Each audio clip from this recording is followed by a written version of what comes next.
pa. Puka dito. Pinakot ko pa ako. Nakalabas na ako, wala na. Awit na. Ano nangyari dyan? Nahulog na yun sa Saan nahulog? Kailan? ngayon na. Nahulog? Saan naman sakit siya ito eh? Yoris. Balik. Tingnan ko nga. Basa itong ano. Yung pantali niya, basa. Ang dumi pa. Dapat yung bandage tong. Hindi dapat nga kayo na namamadali na papatay ito kayo. Ay! Naku, sumete. Isa set na ako. Set mo isa. Parang alam mo rin. Basag to. Dali ah. Tignan natin kung ano. Pero may tulong ko. Bago pa to. Kailan lang to? Ngayon lang. Ngayon lang? Putol ito. Fracture yan. Saan po siya naglag? Sa puno ng mangga.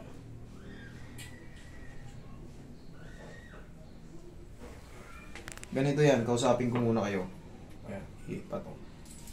Ma'am, sir, kayo po yung magulang? Kayo po yung magulang? Sir, iyan. Sure na sure yan. Fracture yan.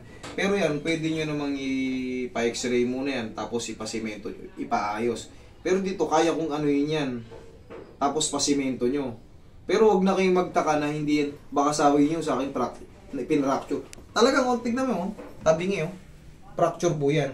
Ngayon, mas pagbago pa kasi, meron kasing instances na pagka, no, kinakas na kagad na hindi pa nakabalik. Dito, pwede kong salansanin yan. Gusto ko lang malaman nyo na fracture yan. Kahit pa-x-ray nyo ngayon yan, hindi yan basta-basta dislocate. Putol yung dito niya, no? Lumusot, alam nyo yung malambot na buto? Di ba, pagka may yung sa fried chicken, yung sa buto nun, yung puti, yung minsan kinakain natin, yung cartilage ng pinakap ng ano, yun ang lumis yan, basag po yun. Based dun sa ano. Pero, pag yan inalign ko, tapos, babandage natin, bili kayong bandage. Takbo muna kayong bandage. Tapos, pwede nyong ipa-ano yan, ipa-orto. O gusto nyo, ipa-orto nyo na. Pwede nyo ipa-orto yan. I-orto na talaga yan. Pero sa akin, kayo lumapit, yun po yung ano ko. Kaya sinasabi ko sa inyo, bilang kayong mga magulang, alam niyo ano. Ayan, oh, kita mo, bagong laglag pa eh. Tsaka, huwag kayong mag-ano ng ano, sobrang dumi nun, maano yung ano niya, yung mga sugat niya. Bilihan ko ng bandage. Pabilihan ko ng bandage para, pwede namang ano yan, lalagyan natin ng tukod dito. Lalagyan natin ng kahoy. Kaya natin i-ganon yan. Kaya natin i-ganon yan. Pero mag-expect na talaga kayo. Bigay yung bandage, sakbo na kayo.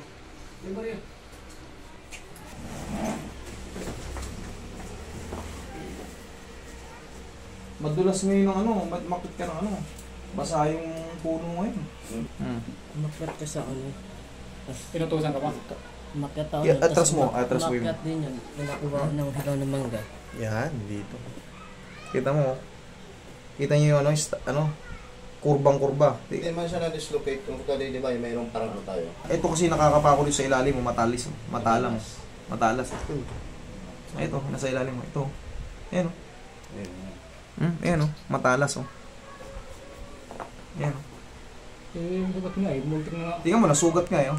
Ayan, may consent ng magulang sa akin nila nilapit. Kaya naman natin pantayin to, pero ito, bata pa naman to, isa't kalahating buwan, okay na naman to, nasa court na naman.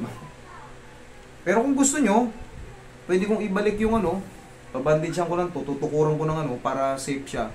Lagyan natin ng karton, itakbo nyo na po sa orto. Yun po nung pinaka ano. Kayo pong masusunod. Okay, sir? Bilang kayo yung magulang, siyempre, nilapit nyo sa akin eh. Anong gusto nyo? Pakialaman ko, ano? O dalhin nyo na sa orto. So, sa orto na lang. Oh, okay? Magkano yung mga gastos yung pag sa orto? Yun kung hindi ko alam, sir. Kasi, ano to, sir? Orto na lang kayo. Hindi. Ano naman to eh? Kung meron sa kanya nagpaakyat sa property nun, yun ang magsasagot nun. Nalaglag siya sa ano eh. Hindi, sabi yan, siya lang daw na gano'n. Kung sino nagutos sa Sila kanya, naman daw lang. eh, kayo ang sasagot nito. Kasi ito, medyo masakit to. Pag in-adjust ko to, sasayad to. Pero yan, ayun nga. Hindi rin naman mapiperfect yan. Kailangan to pin. Hindi talaga, ano, mas, ano ko lang to, bilang ano yung ipe-first aid ko lang to rito. Lalagyan ko ng karton para hindi siya nakaganyan. Mas komportable siya. Pinabili ko lang ng bandage. Para, ano. Kasi ito, pagka nakaladlad to, masakit. Mag-isip po kayo, kaya ako, bilang nandito kayo, pakialaman ko to pagka inano nyo, ginon nyo. Kaya kung kaya nyo, doon po tayo sa safe. Para sigurado. Para maganda may x-ray pa to. Makikita nyo kung paano itsura ng buto. Yung sinasabi kong ano, yung puting buto, yung radius, basag yun. Masakit kasi baka may maipong dugo sa ano niyan, nalaglag siya eh. Taming-tama oh. Baka mamaya may mga lamog-lamog yan dito, tiniti. Ngayon kasi hindi niya pa gaano mararamdaman yan, yung fracture pa lang mararamdaman niya dito. Pero yung mga lamog-lamog, aka na yan oh. Bali mo dito. Ano ba yung banaan? Ha? Di niya. Bukas pa yan, bukas yan hihinda. Tito Roy.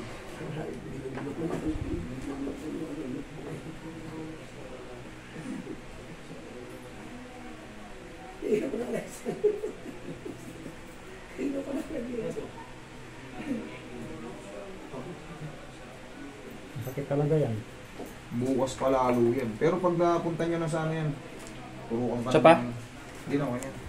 Ano yan ako? Mas maganda to kumpara sa naka-embang ka ng ano.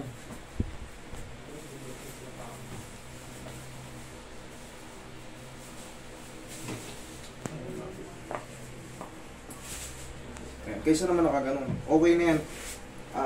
Pansamantala ganyan lang. Kaya kinarto na para hindi ka matabig. Sir, i-ano nyo na lang siya sir para yung ano, ma-check up na rin yung Ano? dito niya. Ano? Bali. Kaya nga yan, sabi ko sa inyo, fracture yan. Pero kung gusto nyo galawin ko yan. Pero yung doon kasi hindi natin doon kasi sa ortho, sa ospital, isahan na lang po kayo. Para ma-check lahat, pati yung ulo niya. Baka may hindi naman ang bagsak mo. Ito lang, may tuko, lalagabog ka ron.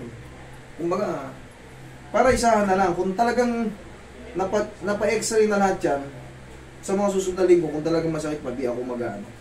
Maganda ma-x-ray pa muna lahat. Okay po? Kasi, baka may masakit din sa mga rib strips niya, sa dito niya. Oh. Tubig. Ha? May hilo ka ba? Kaya nga, ito nga. May nararamdaman ka ba sa loob ng katawan mo? Ha? Nauuhaw ka lang? Hindi ka nahihilo? Dalhin nyo na sa ospital. Nahihilo si ano? Bata, baka mamaya mahimatayan dito. Okay, ito kayo lang kayo. Okay, kayo lang. Dahan-dahan lang, pitik lang. Pitik lang ako. Basahin mo lang yan. Basahin mo lang yung bibig mo. Kung dire-diretso, yan. Nahihilo na pala siya, ma'am. Ano nyo na, dalhin nyo na sa ospital. Tama na. Tama na. Kunting inom lang. Okay, pitik lang. Dalhin nyo na sa ospital, sir. Eh, nahihilo na pala yung bata. Eh, mas maganda hindi ko na siya May magalaw. cellphone. Cellphone nyo. Salamat sir ah. Oo.